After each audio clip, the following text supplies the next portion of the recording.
ನಮಸ್ತೆ ಕರ್ನಾಟಕ, ನಾನು ನಿಮ್ಮ ತ್ರಿಷಾ ರಮೇಶ್. ಫ್ರೀಡಮ್ ಟಿವಿ ಅಪ್ಡೇಟ್ಸ್ಗೆ ಸ್ವಾಗತ. ಇವತ್ತೊಬ್ಬ ನಟನ ಬಗ್ಗೆ ನಾನು ನಿಮಗೆ ತಿಳಿಸ್ಕೊಡ್ತಾ ಇದ್ದೀನಿ. ದಿಯಾ ಮೂಲಕ ಮನೆ ಮಾತಾಗಿದ್ದ ನಿಮ್ಮೆಲ್ಲರನ್ನು ರಂಜಿಸಿದ್ದಂತ ದೀಕ್ಷಿತ್ ಶೆಟ್ಟಿ ಬಗ್ಗೆ.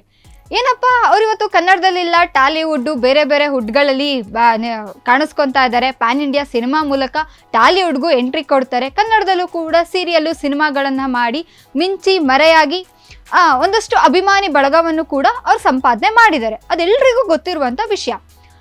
ಆದರೆ ಅವ್ರ ಬಗ್ಗೆ ಇನ್ನೊಂದು ವಿಷಯವನ್ನ ಅವರೇ ಸ್ವತಃ ಹೇಳ್ಕೊಂಡಿದ್ದಾರೆ. ಇವತ್ತು ಪ್ಯಾನ್ ಇಂಡಿಯಾ ಸಿನಿಮಾಗಳನ್ನು ಮಾಡಿದ್ರು, ಹಲವಾರು ಸಿನಿಮಾಗಳಲ್ಲಿ ಕೂಡ ಬ್ಯುಸಿ ಆಗಿದ್ದಾರೆ. ಹಾಗೆ ಒಂದು ಹೊಸ ನಿರ್ಮಾಣ ಸಂಸ್ಥೆಯನ್ನು ಕೂಡ ಅವ್ರು ಹುಟ್ಟಾಕಿದ್ದಾರೆ. ಅವ್ರು ಇವಾಗ ಕೇವಲ ನಟನಲ್ಲ, ನಿರ್ಮಾಪಕನಾಗಿಯೂ ಕೂಡ ಬಡ್ತಿಯನ್ನು ಪಡೆದುಕೊಂಡಿದ್ದಾರೆ. ಹೀಗಿರುವಾಗ ದೀಕ್ಷಿತ್ ಶೆಟ್ಟಿ ಅವರು ಇನ್ನೂ ಕೂಡ ಬಾಡಿಗೆ ಮನೇಲಿ ಇದ್ದಾರಂತೆ. ಅರೆ ಏನ್ರಿ ಇದು ಶಾಕಿಂಗ್ ನ್ಯೂಸು. ಟಾಲಿವುಡ್ಡಲ್ಲೂ ಇದ್ದಾರೆ, ಸ್ಯಾಂಡಲ್ವುಡ್ಡಲ್ಲೂ ಇದ್ದಾರೆ, ಸಿನಿಮಾ ಸೀರಿಯಲ್ಗಳನ್ನು ಮಾಡಿದ್ದಾರೆ, ನಿರ್ಮಾಪಕರಾಗಿದ್ದಾರೆ ಅಂತೀರಾ. ಹೀಗಿದ್ರೂ ಕೂಡ ಬಾಡಿಗೆ ಮನೇಲಿದ್ದಾರ. ಅದನ್ನ ನಾವು ಹೇಳ್ತಿಲ್ಲ, ಸ್ವತಃ ದೀಕ್ಷಿತ್ ಶೆಟ್ಟಿ ಅವರೇ ಒಂದು ಕಡೆ ರಿವೀಲ್ ಮಾಡಿದ್ದಾರೆ. ಹೌದು, ನಾನಿನ್ನ ಬಾಡಿಗೆ ಮನೆಯಲ್ಲೇ ಇದ್ದೀನಿ ಅಂತ. ಒಬ್ಬ ಕನ್ನಡದ ಸ್ಟಾರ್ ನಟ 10-11 ವರ್ಷಗಳಿಂದ ನಟನಾಗಿ ಕನ್ನಡದಲ್ಲಿ ಮಾತ್ರ ಅಲ್ಲ, ತೆಲುಗು, ತಮಿಳು, ಮಲಯಾಳಂ ಚಿತ್ರಗಳಲ್ಲಿ ಅಭಿನಯ ಮಾಡಿದ್ದಾರೆ. ಕನ್ನಡದಲ್ಲಿ ದಿಯಾ ಸಿನಿಮಾ ಮೂಲಕ ಎಲ್ಲರೂ ಗಮನ ಸೆಳೆದಿದ್ರು. ದಿಯಾ ಸಿನಿಮಾ ಬಂದಿದ್ದು ಲಾಕ್ಡೌನಲ್ಲಿ, ನಿಮ್ಗೆಲ್ರಿಗೂ ಗೊತ್ತಿರುತ್ತೆ. ಲಾಕ್ಡೌನಲ್ಲಿ ಏನಪ್ಪ ಮಾಡೋದು ಅಂತ ಅಂದಾಗ ಈ ಸಿನಿಮಾವನ್ನು OTTಯಲ್ಲಿ ರಿಲೀಸ್ ಮಾಡ್ತಾರೆ. ಅವಾಗ ನಾವೆಲ್ಲರೂ ಮೆಚ್ಕೊಂಡಿರ್ತೀವಿ ಅವರ ನಟನೆಯನ್ನು. ಹಾಗೆ ದಸರಾ ಅನ್ನೋ ಅಂಥ ಮೂವಿ ಮೂಲಕ ಟಾಲಿವುಡ್ಗೂ ಕೂಡ ಕಾಲಿಡ್ತಾರೆ. ಹೀಗಿದ್ರೂ ಕೂಡ ಇನ್ನೂ ಬಾಡಿಗೆ ಮನೆ ಮೇಲೆ ಇರೋದು ನಿಜಕ್ಕೂ ಆಶ್ಚರ್ಯನೇ. ಆದರೂ ಕೂಡ ಯಾಕೆ ಅನ್ನೋದನ್ನ ಅವರೇ ಸ್ವತಃ ಹೇಳಿದ್ದಾರೆ. ಯಾಕಿಂದ ನಾನು ಬಾಡಿಗೆ ಮನೆಯಲ್ಲಿದ್ದೀನಿ ಅಂತ.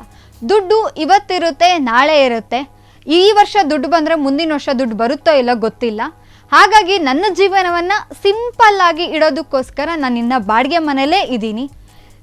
ದುಡ್ಡು ಬಂದ ತಕ್ಷಣ ಹಿಗ್ಗೋದಲ್ಲ, ಇಲ್ಲದೆ ಇರುವಾಗ ಕುಗ್ಗೋದಲ್ಲ. ಅದು ನನ್ನ ಜೀವನದ ಪಾಠ. ಸೊ ನಾನು ಅಳವಡಿಸ್ಕೊಂಡಿರುವಂತಹ ಪಾಠ. ಹಾಗಾಗಿ ನಾನು ಇನ್ನೂ ಕೂಡ ಬಾಡಿಗೆ ಮನೆಯಲ್ಲೇ ವಾಸ ಮಾಡ್ತಾ ಇದ್ದೀನಿ. ಮುಂದೆ ಒಳ್ಳೊಳ್ಳೆ ಕೆಲಸ ಮಾಡೋದಿದೆ, ಸಿನಿಮಾಗಳನ್ನು ಮಾಡೋದಿದೆ. ಆಗ ಮುಂದಿನ ದಿನಗಳಲ್ಲಿ ಇದನ್ನೆಲ್ಲದನ್ನು ನೋಡೋಣ. ಈಗ ಸದ್ಯಕ್ಕೆ ನಾನು ಬಾಡಿಗೆ ಮನೆಯಲ್ಲಿದ್ದೀನಿ ಅಂತ ಹೇಳ್ತಾರೆ. ಖಂಡಿತವಾಗ್ಲೂ ಇದನ್ನೆಲ್ಲ ನೋಡಿದಾಗ ಇವರೆಲ್ಲ 100ಕ್ಕೊಬ್ರು 1000ಕ್ಕೊಬ್ರು ಅಂದ್ಕೊತೀವಿ.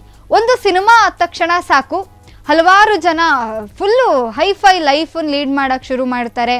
ಕೈಗೆ ಸಿಗಲ್ಲ, ಅಯ್ಯೋ ಅವರ ಫೋನೇ ಎತ್ತಲ್ಲ ಅನ್ನೋ ಅಂಥವ್ರ ಮಧ್ಯೆ ನಾನಿನ್ನೂ ಬಾಡಿಗೆ ಮನೆಯಲ್ಲಿದ್ದೀನಿ, ಇನ್ನೂ ಬಾಡಿಗೆ ಮನೆಯಲ್ಲೇ ವಾಸ ಇದ್ದೀನಿ ಅಂತ ಹೇಳೋದು ನಿಜವಾಗ್ಲೂ ಗ್ರೇಟ್ ಅನಿಸುತ್ತೆ. ಅವ್ರು ಇನ್ನೂ ಒಂದು ಮಾತನ್ನು ಕೂಡ ಹೇಳಿದ್ದಾರೆ. ಫೈನಾನ್ಷಿಯಲಿ ಅಂತ ಬಂದರೆ ನಾನು ತುಂಬ ಸರಳವಾಗಿ ಜೀವನ ಮಾಡ್ತೀನಿ.